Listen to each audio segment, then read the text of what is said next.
Welcome back to the Red Bull LAN Orlando, where I'm sitting with ThorZaIN, who just had a very nice run of games with two kind of crazy games at the end there. Yeah. I first just want to ask, how uncomfortable did it feel in the first few games when you were trying to do the drop style? Because I know you like a generally slower, more passive style of play. It looked great from our point of view, but what was going on inside of your head? It felt very well. Like, just because I was always thinking about dropping, because it was my challenge, made it just come naturally in a kind of a way.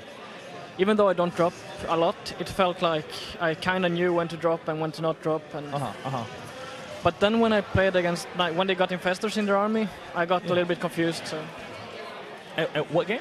When they got infestors in their army. Yeah. Well, let's actually talk about Game 4 right now. In that game, we saw in the unit station that Rhett actually only made 4 Mutalisks the whole game.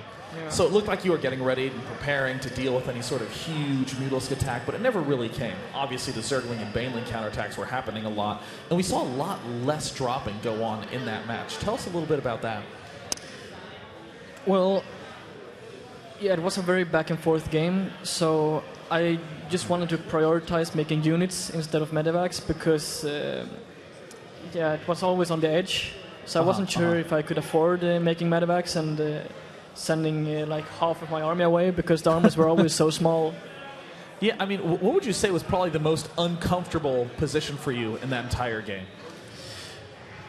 It was probably in the end when he had infestors, because I thought he had much more lings and banelings than he had.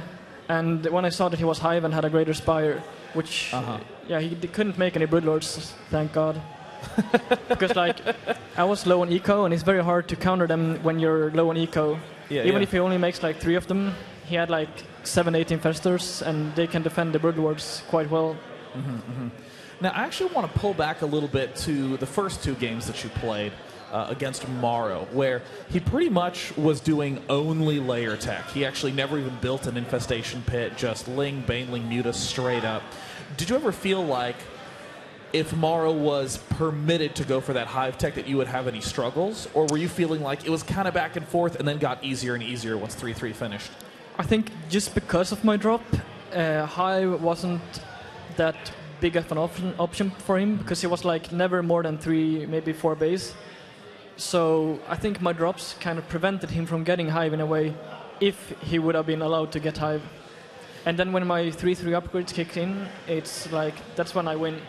Yeah. I mean, like the 3-3 upgraded Marines are, well, they're really good. I don't know how else to put it. They're really good. Fantastic units. So let's talk a little bit about the openings.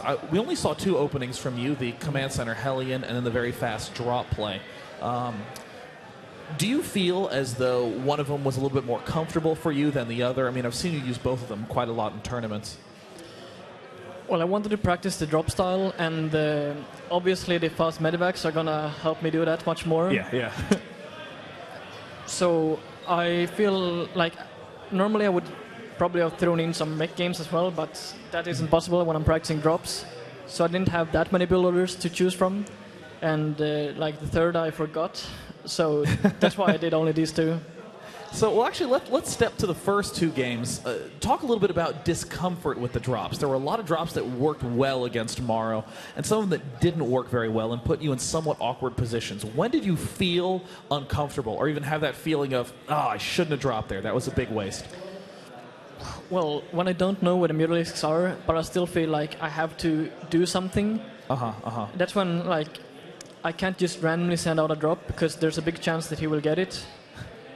But I can't just like A-move either, because he might just be there with all his banelings, and then I'm fucked. Well, we didn't really see very many scans when we were trying to get the player vision of you. Were we just missing those, or were you actually conserving a lot? Because generally you do get a 3rd planetary fortress instead of a 3rd orbital command. Well, I was doing them occasionally, especially against Morrow, I think. At least the Antigua game.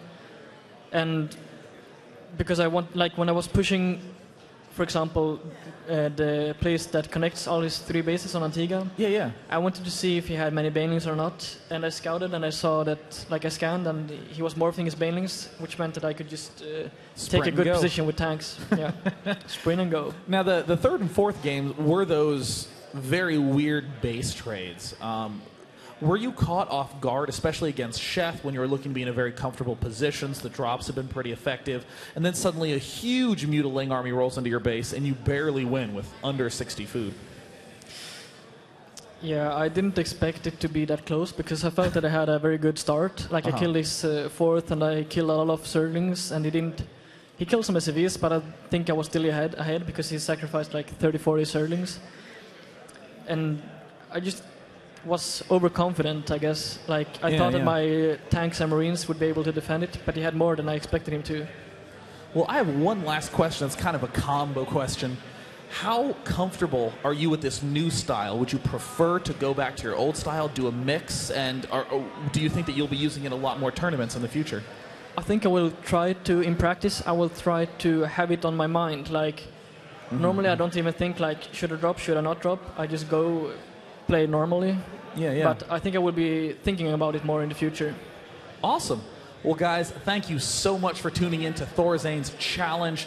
We got the chance to see some really amazing drops, and congrats for those 4 solid wins, even in the crazy situations. Whatever you do, do not go anywhere because it's time for the highlight of the night. We'll be doing Fun Day Monday with the pros right after this with Swedes versus Koreans. I'm Day 9. I'll see you right after this with more Red Bull Day 1 action here at Orlando.